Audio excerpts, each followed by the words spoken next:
Hello मेरे युवा साथियों, कॉमर्स तुम्हें प्रणाम। तुम सभी लोगों का बहुत बहुत स्वागत करता है, वंदन करता है, अभिनंदन करता है।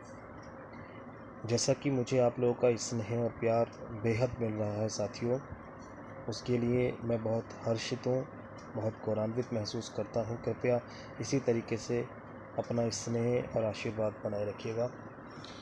आज जो साथियों मैंने टॉपिक लिया है वो फिस्कल पॉलिसी के नाम से है, राजकोषीय नीतियाँ और वित्तीय नीतियाँ। ये ऐसा टॉपिक है कि अगर कॉमर्स का स्टूडेंट है, इकोनॉमिक्स का स्टूडेंट्स है, चाहे वो 11th स्टैंडर्ड का है, 12th स्टैंडर्ड का है, बीकॉम स्टैंडर्ड का है, एमकॉम का है, बीए स्टैंडर्ड का है या एमए स्टैंडर्ड का है, अगर उसे फिस्कल पॉलिसी के बारे में नहीं पता है तो समझ लीजिए कि कॉमर्स या इकोनॉमिक्स पढ़ना उसके लिए बेकार है। ये तो अच्छा है कि ये सिलेबस में भी है।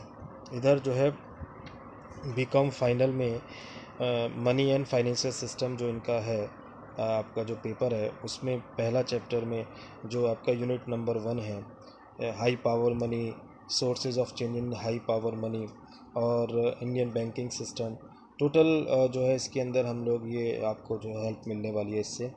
और बीकॉम फर्स्ट ईयर के लिए business environment C106 unit number 4 fiscal policy, पूरी की पूरी फिस्कल पॉलिसी और मॉनेटरी पॉलिसी पर ही है। तो और बीकॉम सेकेंड ईयर के लिए पब्लिक फाइनेंस, तो समझ लीजिए कि फिस्कल पॉलिसी सारी की सारी जो है वो पब्लिक फाइनेंस जो है टोटल फिस्कल पॉलिसी पे ही दे रखा है। जैसे इनका unit number 1 public finance C206 जो उनका पेपर है, उसमें पहला यूनिट नंबर 1 में पब्लिक बजट के बारे में, टेक्निक्स ऑफ बजट के बारे में, डिफिक्ट फाइनेंस के बारे में। Unit number 3 public revenue, main source of revenue, tax revenue, direct and indirect tax, progressive, proportional, regressive tax, total incidence, ये सब टैक्स सब इसी में आने वाला है। Public debts unit number 4 total इसमें आने वाली है। तो ये जो टॉपिक है। और दूसरा, जितने भी नॉन कॉम्पिटिटिव एग्ज़ाम होते हैं, चाहे वो बैंक के हों, एसएससी के हों, सिविल एग्ज़ाम हो, लेखपाल और पुलिस भर्ती, सेना भर्ती, इनमें भी टोटल फिस्कल पॉलिसी से क्वेश्चन पूछे जाते हैं। और तो ऐसा टॉपिक हम लोगों ने यहाँ पर आज लिया है। स्टेप बाय स्टेप हम लोग इसका एनालिसिस करेंगे। और दूसरी एक बात और है डियर स्टूडेंट्स, कि जो जैसे आत्मनिर्भर पैकेज प्रधानमंत्री जी ने अभी घोषणा की है, तो वो टोटल उसमें फिस्कल पॉलिसी और मॉनेटरी पॉलिसी की ही चर्चा है। उस पर वीडियो हमने ओवरव्यू के तौर पे बनाई है और उसका पीडीएफ भी हमने वीडियो का डाउनलोड डिस्क्रिप्शन में दे रखा है। आप लोगों को अगर नॉलेज गेन करनी हो, कॉमर्स के अगर स्टूडेंट्स हैं, इकोनॉमिक्स के स्टूडेंट्स हैं, तो आप लोगों को वो आत्मनिर्भर के नाम से जो आर्थिक पैकेज है उसका एक एक वर्ड पढ़ना चाहिए। जो टॉपिक समझ में नहीं आता है उसको डिस्क्रिप्शन बॉक्स में आप ज़रूर ज़रूर लिखिएगा। आपको बहुत ज़्यादा नॉलेज गेन होने वाली है, वो टोटल इसी पे डिपेंड है। चलिए, तो हम थोड़ा सा आज फिस्कल पॉलिसी को भी शुरू कर लेते हैं। देखिए, फिस्कल पॉलिसी जो है वो है क्या एक्चुअली में। देखिए, गवर्नमेंट के दो ही टूल्स होते हैं, मॉनेटरी पॉलिसी और फिस्कल पॉलिसी। मॉनेटरी पॉलिसी हम लोग जो पढ़ रहे हैं वो लगातार पढ़ ही रहे हैं। मॉनेटरी पॉलिसी आरबीआई के थ्रू हम लोग सारा चीज़ पढ़ रहे हैं, उसमें आरबीआई का स्ट्रक्चर और वो सब पीछे की वीडियो है। अगर आपको फिस्कल पॉलिसी क्लियर करनी है बहुत बेटर तरीके से, तो आरबीआई नाम से जो हमारी क्लास की टॉपिक चल रही है वो आप लोग 1 बाय 1 पहले ज़रूर देख लें, ठीक है ना। वो भी स्टेप बाय स्टेप चल रही है, तो दोनों को पैरेलल चलाएं तो आपको पूरा ज्ञान हो जाएगा। फिर आरबीआई और मॉनेटरी पॉलिसी वो भी BCom first year second year तीनों फाइनल तीनों में भी खूब आता है, खूब पूछा जाता है। तो देखिए, मॉनेटरी पॉलिसी जो होती है, मौद्रिक नीति जो होती हैं, वो आरबीआई के द्वारा, रिजर्व बैंक ऑफ इंडिया के द्वारा संचालित की जाती हैं। और जो फिस्कल पॉलिसी होती है बच्चों, वो राजकोषीय नीतियाँ, वित्तीय नीतियाँ, वो भारत सरकार के द्वारा संचालित की जाती हैं, ठीक है। फिस्कल पॉलिसी पे जितना भी कंट्रोल होता है वो गवर्नमेंट का होता है और ये बैंकों के थ्रू काम कराए जाते हैं, इसलिए इनका जो हेड बैंक होता है रिजर्व बैंक ऑफ इंडिया, उसके थ्रू काम कराया जाता है। तो स्टेप बाय स्टेप हम देखिए, एक साथ सब कुछ नहीं समझ सकते हैं, हम लोग धीरे धीरे एक छोटा छोटा प्रयास करेंगे जिससे हमको सब समझ में आना शुरू हो जाएगा। तो आज की क्लास में हम इसका थोड़ा सा जो है समझ लेते हैं। देखिए, तो फिस्कल पॉलिसी जो है वो कौन इशू करता है? फाइनेंस मिनिस्ट्री, इंडियन गवर्नमेंट, वित्त मंत्रालय, भारत सरकार, यानी वित्त मंत्रालय के जो वित्त सचिव होते हैं उसके द्वारा राजकोषीय नीतियाँ पारित की जाती है, फिस्कल पॉलिसी पार की जाती है। कई बार कंपटीशन में क्वेश्चन पूछा गया है फिस्कल पॉलिसी, बहुत नॉर्मल क्वेश्चन हो चुका है कि फिस्कल पॉलिसी जो है वो कौन इशू करता है और मॉनेटरी पॉलिसी कौन इशू करता है। तो दोनों में बेसिक डिफरेंस आपको पता नहीं है तो फिर कैसे बता पाएंगे, बट आज के बाद आप बता पाएंगे कि फिस्कल पॉलिसी फाइनेंस मिनिस्टर, वित्त सचिव, वित्त मंत्रालय के अधीन आता है और जो मॉनेटरी पॉलिसी है वो आरबीआई के अंडर आता है। अगर मैं अर्थ की बात करूं कि भाई क्या इसका मीनिंग होता है फिस्कल पॉलिसी का, तो समझ लीजिएगा कि फिस्कल पॉलिसी का मीनिंग होता है कि गवर्नमेंट के एक्सपेंडिचर, टैक्स, कर कर का लगाना और डेप्ट, ऋण की प्राप्ति और व्यवस्था। यानी सरकार खर्चा कैसे करती है, सरकार कहाँ से पैसा कमाती है, करों के कौन कौन से कर लगाती है, ऋण लेती है तो किन किन से ऋण लेती है, ऋण देती है तो किसको ऋण देती है।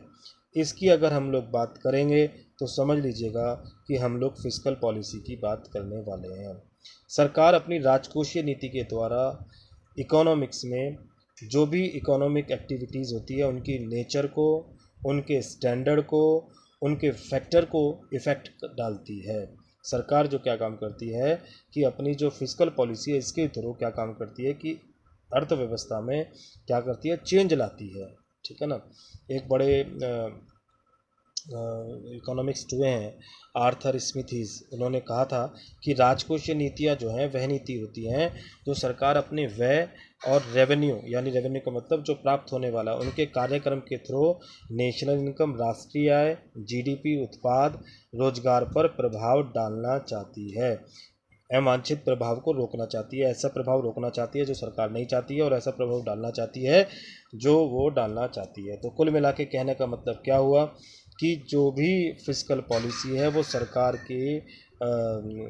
की 3 चीज़ों के बारे में ध्यान रखना है: सरकार के एक्सपेंडिचर, सरकार की इनकम, सरकार की टैक्स पॉलिसी, सरकार के लोन, किसको देना किससे लेना, इनके बारे में अगर चर्चा हो रही है तो समझ लीजिए फिस्कल पॉलिसी के बारे में बात होती है। अब इन्होंने कहा है कि फिस्कल पॉलिसी का ऑब्जेक्ट क्या होता है। देखिए इसी को ऑब्जेक्ट में इन्होंने बदल दिया है, फुल एम्प्लॉयमेंट, पूर्ण रोजगार देना। देखिए पूर्ण रोजगार तभी आ सकता है जब हमारी इकोनॉमिक जो है वो तेज़ी से चलेगी, तेज़ी से बढ़ेगी। और यही कारण है कि आज कल जो श्री प्रधानमंत्री नरेंद्र मोदी जी ने जो है घोषणा करी आर्थिक पैकेज की, आत्मनिर्भरता के पैकेज के नाम से, तो उनका यही प्रयास था कि इकोनॉमी तेज़ी से बढ़े, जिससे बेरोजगार हुए लोग सारी जो है सर्विस बेकार हो गई हैं, बिजनेस बेकार हो गए, तो उसमें जल्दी से एम्प्लॉयमेंट बढ़े, अर्थव्यवस्था तेज़ी से बढ़े। प्राइस स्टेबिलिटी, प्राइसों में स्थिरता है, रेट जो है सब प्राइसों के घटते बढ़ते ना रहें। देखिए जिस जिस जिस देश में वस्तु की कीमत बढ़ती घटती हैं उसकी अर्थव्यवस्था स्थिर नहीं मानी जाती है। तो मूल्यों में स्थिरता होनी, जैसे अब देखो यहाँ पर जो है ब्लैक मार्केट शुरू हो जाती है, दूध कितना सस्ता हो गया, सब्जियाँ बहुत सस्ती हो गई हैं, परचूने के सामान महंगे हो गए हैं, कपड़े महंगे हो गए हैं। तो ऐसी चीज़ें कुछ पता ही नहीं है कौन सी चीज़ क्या रेट का मिलने वाला। इकोनॉमिक ग्रोथ इनसे होती है। इक्विटेबल डिस्ट्रीब्यूशन, किसी भी अर्थव्यवस्था को अच्छा माना जाता है कि जो भी देश के अंदर पैदा होता है उसका सब में बराबर बराबर वितरण हो। बराबर बराबर वितरण का मतलब ये नहीं है कि सबको बराबर बराबर मिलेगा, इसका मतलब ये है कि जो जितनी योग्यता रखता है उसके हिसाब से सबको बराबर बराबर मिले। जैसे कोई मजदूर है तो उसको मजदूर लायक जो है जितनी एजुकेशन है उसके हिसाब से उसकी नौकरी मिले, जो आईएएस पीसीएस की बराबर मेहनत करेगा उसको आईएएस पीसीएस की नौकरी मिले, ऐसे उसको इक्विटेबल डिस्ट्रीब्यूशन बोलते हैं। एक्सटर्नल स्टेबिलिटी का मतलब हो गया कि बाह्य रूप से स्थिर रहे, जैसे हमारा भारत है तो एक्सपोर्ट इंपोर्ट पॉलिसी के कारण से हमारे देश की मुद्रा, भारत की मुद्रा कितनी है क्या है इसके बारे में स्थिर रहे, यानी कोई ऐसा ना हो कि हमारा देश जो है खोखला हो जाए। तो ऐसी सब चीज़ों के आधार पर भी जो है इसका ऑब्जेक्ट होता है कि फिजिकल पॉलिसी फॉलो की जाए। कैपिटल फॉर्मेशन, फॉर्मेशन यानी कैपिटल को बनाना, कैपिटल इकट्ठी करना, कैपिटल को फिर उन क्षेत्रों में लगाना जो इंडस्ट्री हैं, जो डेवलप कर सकें, प्रोडक्शन बढ़ा सकें, देश का विकास कर सकें और जो है जीडीपी में हेल्प हो सके, हर चीज़ को बढ़ा सके, तो उसको हम लोग बोलते हैं कैपिटल फॉर्मेशन। इसके बाद जो है हम लोग इसको बोलते हैं रीजनल बैलेंस। रीजनल बैलेंस का मतलब हो गया क्षेत्रीय संतुलन। क्षेत्रीय संतुलन का मतलब हो गया कि ऐसा क्षेत्रीय विकास करा जाए, ऐसे क्षेत्र का जो है बैलेंस बनाया जाए कि जिससे कोई क्षेत्र तो ज़्यादा विकसित ना हो जाए और कोई क्षेत्र अविकसित ना रह जाए, तो उसको कहा जाता है रीजनल बैलेंस। रीजनल बैलेंस का मतलब हो गया कि ऐसा ना हो कि जैसे हमारे पूरब के क्षेत्र कम विकसित हैं, पश्चिम के क्षेत्र ज़्यादा विकसित हैं, तो ऐसा करने से हमारे देश का नुकसान होता है। फिजिकल पॉलिसी इस चीज़ को दूर करने की कोशिश करता है। कंट्रोल मॉनेटरी इन्फ्लेशन डिफ्लेशन, ये तो देखिए मॉनेटरी इन्फ्लेशन और डिफ्लेशन, मॉनेटरी पॉलिसी मौद्रिक नीति जो आरबीआई गवर्न करती है, आरबीआई के द्वारा भी मॉनेटरी इन्फ्लेशन डिफ्लेशन को कंट्रोल किया जाता है, महंगाई को और मंदी को जो है कंट्रोल किया जाता है। उसके टूल्स बहुत जल्दी आप लोग अगली वाली क्लासों में देखने वाले हो आरबीआई वाले टॉपिक्स में। और फिस्कल पॉलिसी के थ्रू भी इन्फ्लेशन और डिफ्लेशन को कंट्रोल किया जाता है। आई बात समझ में आप लोगों को? ठीक है, ये तो इसका ऑब्जेक्ट हो गया है। अब देखिए, फिस्कल पॉलिसी को समझने के लिए हमको सबसे पहले बजट समझना बहुत ज़रूरी है। और देखिए, मैं तो एक बात जानता हूँ कि बजट तो आपको पता ही होना चाहिए, क्योंकि हर साल वित्त मंत्री हमारा बजट पास करते हैं। कौन बजट पास करता है, कौन बजट नहीं करता है, रेलवे बजट कब पास होता है, नहीं होता है, इसके बारे में आपको जानकारी होनी चाहिए। एक आम व्यक्ति होने के नाते भी आपको बजट की जानकारी होनी चाहिए। तो देखिए, पहले हम लोग बजट पढ़ेंगे, और बजट को मैं सीधी सी बात कहूँ तो राजकोषीय नीति का एकमात्र उपकरण सरकार का बजट होता है। यानी कि राजकोषीय नीति का एक ही टूल है बजट, और इस बजट के अंदर ही सारी बातें आएंगी। जब ये सारी बातें हम लोग क्लियर कर लेंगे तो समझ लो कि आपको बजट क्लियर हो गया, और बजट क्लियर होते ही समझ लीजिए फिस्कल पॉलिसी आपकी क्लियर हो गई है। तो आज मैं आपको सिर्फ बता रहा हूँ बजट में क्या चीज़ आती है, फिर इनके बारे में एक एक वर्ड के बारे में मैं आपको बताऊँगा। ऐसा हम लोग लेकर चल रहे हैं कि इसके बाद कभी आपको दोबारा बजट पढ़ने की, फिस्कल पॉलिसी पढ़ने की ज़रूरत ना पड़े। कोई सी भी क्लास तक आप लोग आगे जाएं, किसी भी कॉम्पिटिटिव एग्जाम को दें, आज के बाद फिर आपको बजट पढ़ने की ज़रूरत ना पड़े, ऐसा हम लोग लेकर चलेंगे। तो बजट बजट बजट देखिए, बजट का मतलब क्या होता है, बजट का मतलब क्या होता है, इसके बारे में हम आपको चर्चा करेंगे। ठीक है ना, बजट क्या होता है, कैसे काम करता है, क्या काम नहीं करता है, तो इसके बारे में। लेकिन आप लोग इतना समझ लीजिएगा, बजट क्या होता है, सरकार द्वारा आगे आने वाले वर्ष के लिए जो भी खाका तैयार किया जाता है, जो भी ढांचा तैयार किया जाता है, उसे हम लोग बजट कहते हैं। ठीक है ना, कुछ नहीं होता, मोटे तौर पर खरे तौर पर बजट किसी भी वर्ष में होने वाले जो भी सरकार की आय होती हैं, सरकार के व्यय होते हैं, उनका जो विवरण होता है उसको हम लोग बजट कहते हैं। ठीक है ना, संसार ध्यान रखेंगे, सॉरी, जो बजट होता है वो ध्यान रखेंगे कि दोनों सदनों में पास होता है, और भारत के जो अधिनियम है उसमें बजट नाम का कोई शब्द नहीं है, उसकी जगह इस्तेमाल करा जाता है एनुअल फाइनेंशियल स्टेटमेंट। भारतीय संविधान में जो लिखा हुआ है, बजट नाम का कोई शब्द नहीं लिखा हुआ।